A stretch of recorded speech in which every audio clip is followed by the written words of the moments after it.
I never thought my 30th birthday would be the day my parents kicked me out with nothing but the clothes on my back. But there I was, standing in our driveway at 11 p.m. on a Tuesday in March, watching my mother throw my last bag onto the lawn while my father stood behind her with his arms crossed, his face like stone. "You're an embarrassment to this family, Claire," my mother spat. 30 years old and still living at home? Your sister Ashley has a husband, a house, a real career. What do you have? Some pathetic teaching job that barely pays your car insurance. I wanted to scream that I'd been the one taking care of them. That I'd moved back home 3 years ago when Dad had his heart attack. That I'd put my life on hold to manage their medical bills, their medications, their doctor appointments. That the money I made as a 5th-grade teacher mostly went to keeping their house afloat while Ashley and her hedge fund manager husband vacationed in the Hamptons. But I didn't say any of that. I just stood there, shaking, my keys clutched in my hand. "Get out," my father said, his voice low and cold. "We're done supporting your failure. Ashley's buying the house from us next month anyway.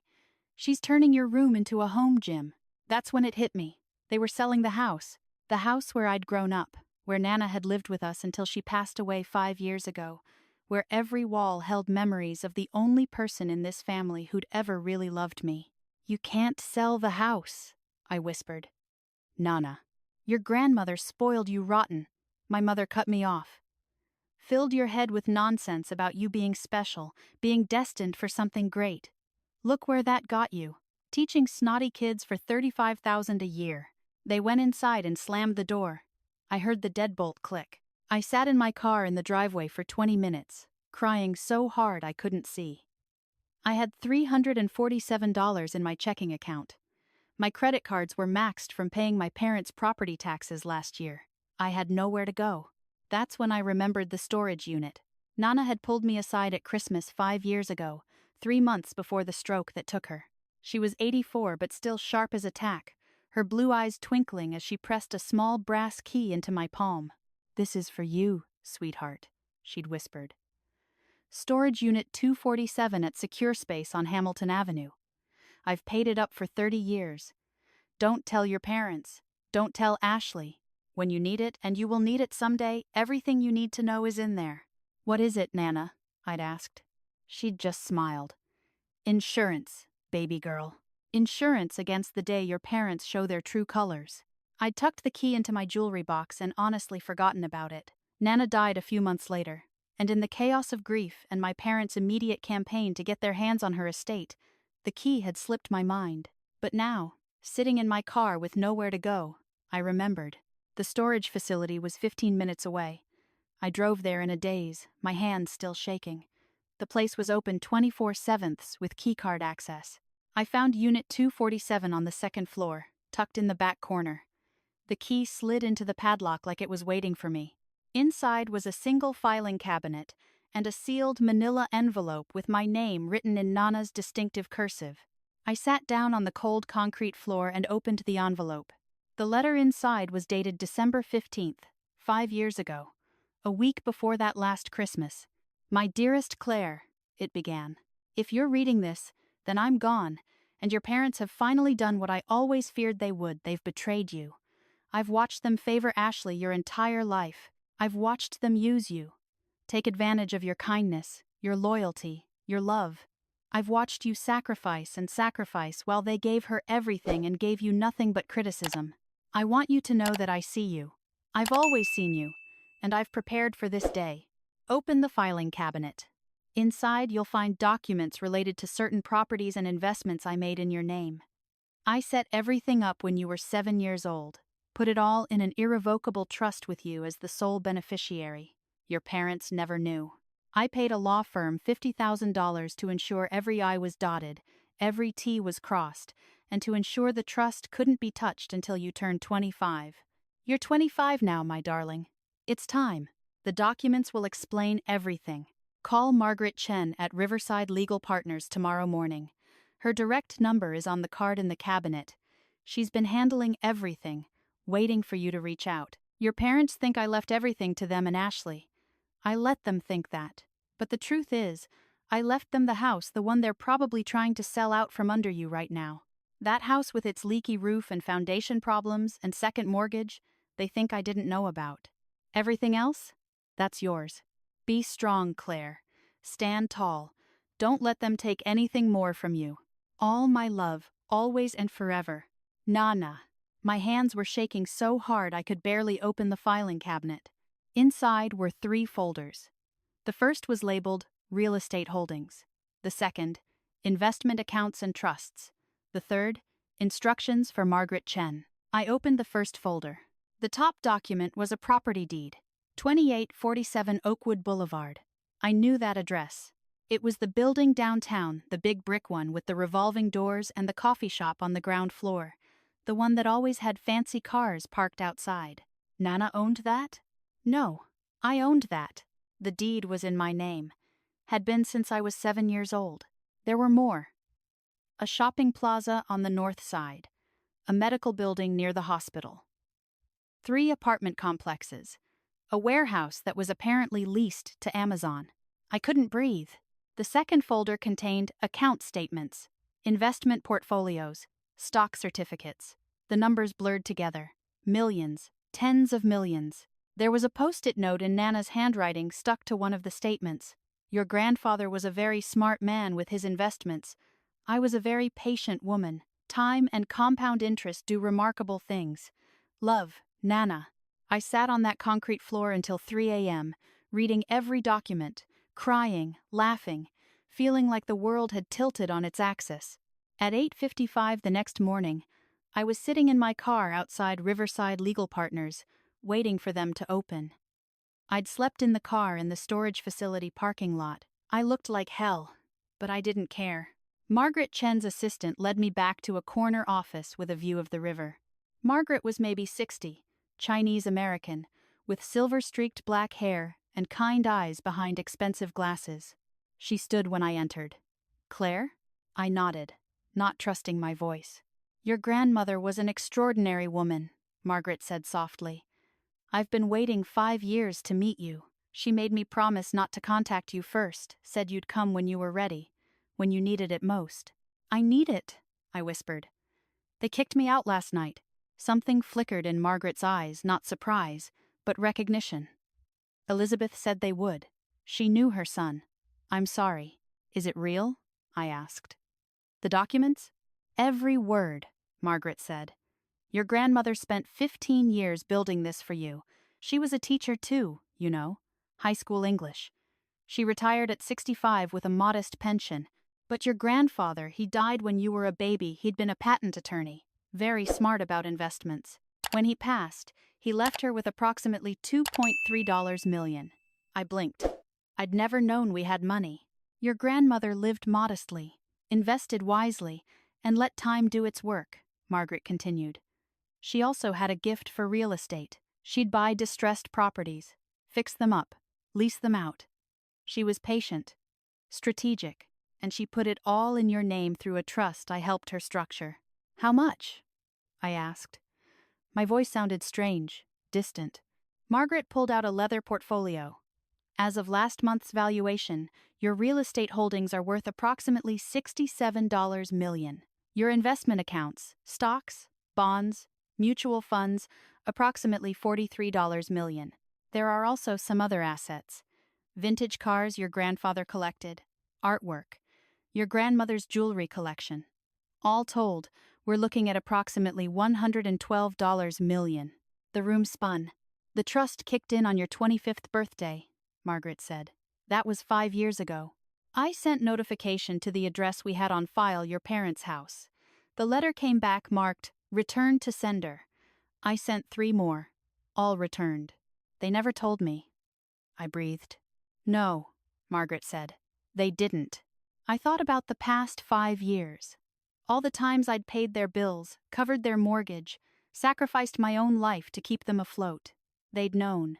They'd known the whole time that I had money, and they'd kept it from me, kept me dependent, kept me under their control. What do I do now? I asked. Margaret smiled. Whatever you want, Claire. You're a very wealthy woman. First, let's get you set up properly. I'll arrange for you to meet with our wealth management team. We'll get your accounts fully activated. Make sure you have access to everything. In the meantime, I'm going to transfer $50,000 into a checking account we'll open for you today. You'll need immediate access to funds. I need a place to stay, I said. You own 3 apartment buildings, Margaret pointed out. I'm sure we can find you a unit. By noon, I was sitting in a furnished 2-bedroom apartment in the Oakwood Boulevard building, my building with a temporary debit card linked to an account with $50,000 in it. Margaret had arranged for a car service to take me shopping. I bought clothes, toiletries, a laptop, a phone. I felt like I was moving through a dream. At 4 p.m., Margaret called. Claire, I need to tell you something. Your parents contacted me an hour ago. My stomach dropped. How did they? They've known about me for 5 years, Margaret said grimly. The letters I sent you? They opened them. They know everything. And now that you've accessed the accounts, they know you know. What do they want? To meet. They want to talk things through.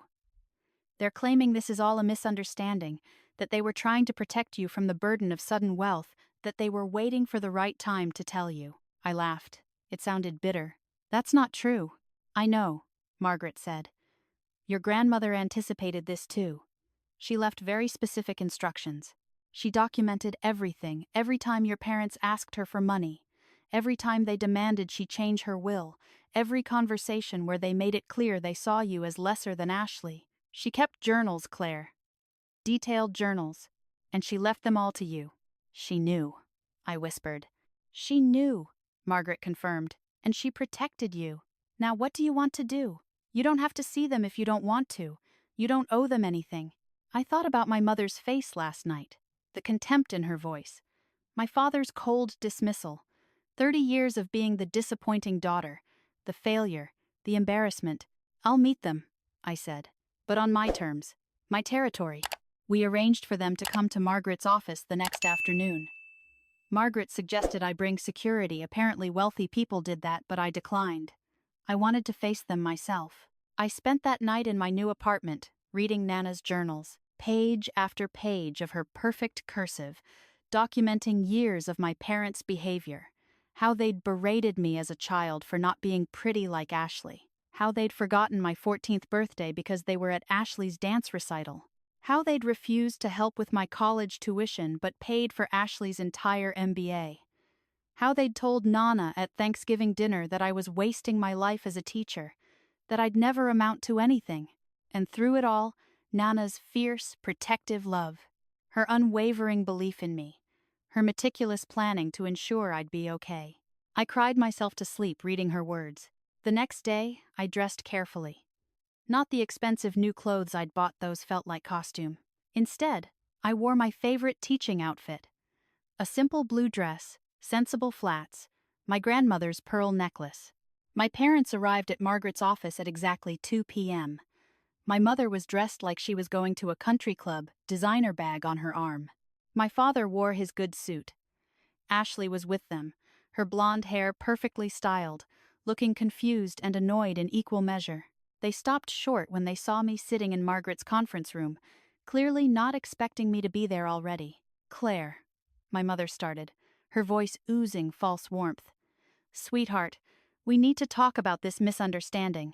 Sit down, I said quietly. Something in my voice made them obey. Ashley shot me a look that was pure venom.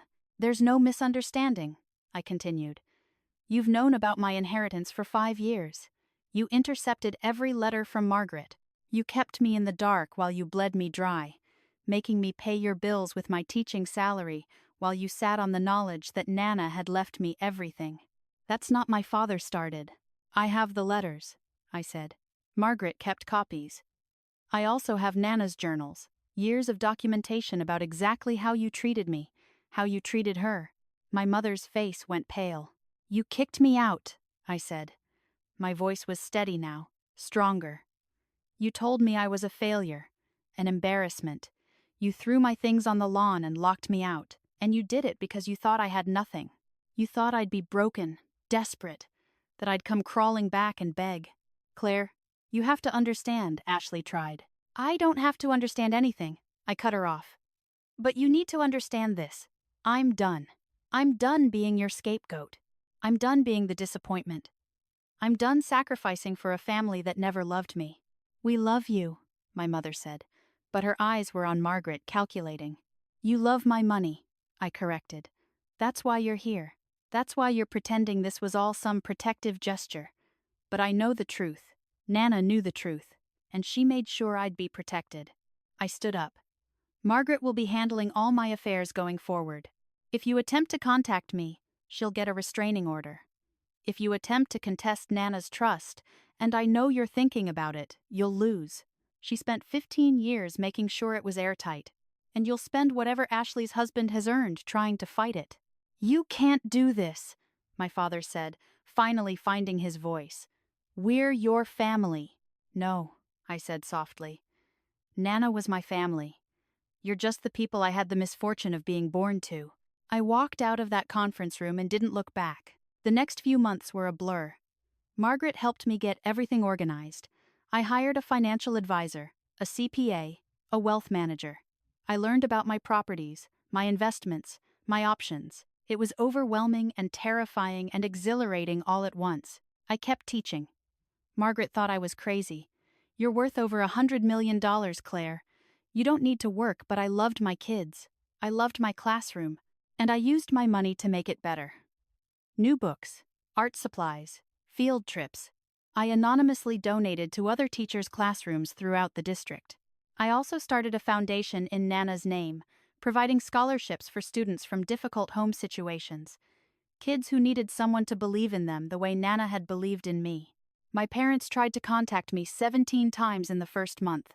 Letters, emails, showing up at my building. Security turned them away every time.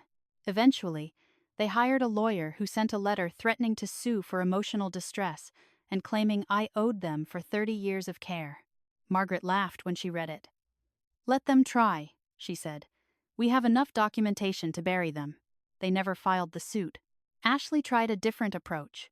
She started posting on social media about her estranged sister who'd abandoned the family. She painted herself as the victim, the devoted daughter trying to hold everyone together while her selfish sister ran away with unearned money. I didn't respond. I didn't need to. My real friends, the ones who'd stuck by me during the years I was broke and struggling, they knew the truth. 6 months after I walked out of that conference room, I was having coffee in the little shop on the first floor of my building when a man approached my table. He was maybe 35, tall, with kind eyes and nervous smile. Claire Harrison? He asked. I tensed. Yes? I'm Daniel Marcus.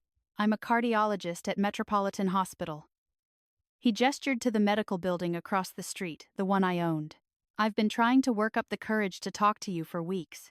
About? I asked warily. The foundation, he said. The Elizabeth Harrison Scholarship Foundation. I was one of your grandmother's students, 20 years ago. She changed my life. Wrote me a college recommendation that got me a full ride. Believed in me when no one else did. And now you're doing the same thing for other kids. He pulled out a chair. Would you mind if I sat? I'd love to tell you about your grandmother. I don't think anyone ever really told you how amazing she was. I smiled. I'd like that. We talked for 3 hours. He told me stories about Nana's English class, how she'd seen potential in him when he was a struggling kid from a broken home, how she'd pushed him, encouraged him, believed in him. She told me once that some people are born into families, and some people have to find their families, Daniel said. She said the second kind often end up being the strongest, because they choose their connections instead of taking them for granted. He became a regular at the coffee shop. We'd meet for breakfast before his shifts at the hospital. He'd tell me about his patients, and I'd tell him about my students. It was easy, comfortable. He never once asked about my money or my properties. He was just genuine. 8 months after that first conversation, he asked me to dinner. A real dinner, not coffee. There's this little Italian place in Brooklyn, he said. It's nothing fancy, but the pasta is incredible. Nothing fancy sounds perfect, I said. We dated slowly, carefully. He met my friends. I met his family, a big, loud, loving Filipino family who welcomed me like I'd always been there. His mother hugged me the first time we met and said, Daniel told us about your grandmother. She sounds like she was a beautiful soul. I cried in her kitchen, and she held me like she was my own mother. A year and a half after my parents kicked me out, Daniel proposed. We were walking through the park where Nana used to take me as a kid, and he got down on one knee by the duck pond. "I know you don't need anyone to take care of you," he said. "You're the strongest person I've ever met. But I'd really like to be your partner, your family, if you'll have me." I said yes. We got married in a small ceremony at the botanical gardens. Margaret was there, my teaching colleagues, Daniel's family. The kids from my classroom served as junior bridesmaids and groomsmen, and they were so excited they could barely stand still. My parents weren't invited, neither was Ashley. They found out anyway. Ashley posted something cruel on social media about me flaunting my stolen money, but I didn't see it until weeks later. Daniel's sister showed me, worried it would upset me. It didn't. I felt nothing but pity. On my wedding night, Daniel and I went back to our apartment. We'd moved into a bigger unit in the building, one with space for the family we were planning to start. I found a box on the bed that hadn't been there when we left. Inside was a letter in Nana's handwriting. "My dearest Claire," it began. "If you're reading this, you've found your person. The one who sees you, values you, loves you for exactly who you are. Margaret has strict instructions to give you this letter on your wedding day. I won't be there to see you walk down the aisle, and that breaks my heart. But I want you to know how proud I am of you. How proud I've always been. You are everything your parents could never see. Kind, generous, strong, brilliant. You were never the disappointment. They were. Build your life, sweetheart. Surround yourself with people who love you. Use your resources to make the world better. Teach your students. Love your partner. Be happy. That's all I ever wanted for you. Happiness. All my love. Through all of time. Nana." I sobbed so hard Daniel had to hold me for 20 minutes, but they were good tears.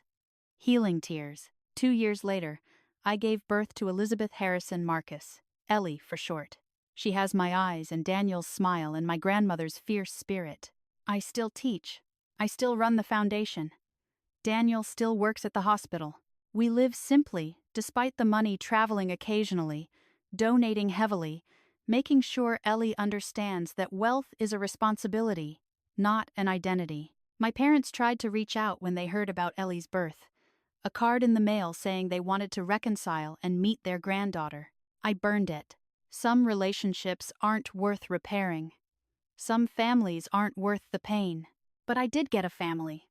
Daniel's mother who calls me every Sunday. His siblings who fold me into their chaos. My teaching colleagues who celebrate my wins and support me through my struggles.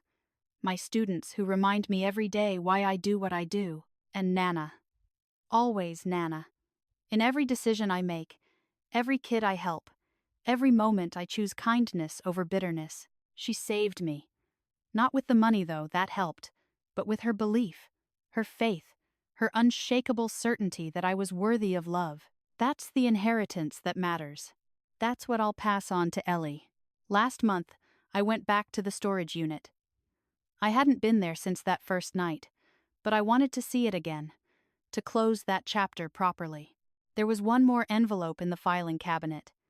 I'd missed it in my shock and grief that first night. Inside was a photograph. Nana and me, from my 7th birthday. I was missing my front teeth, grinning at the camera.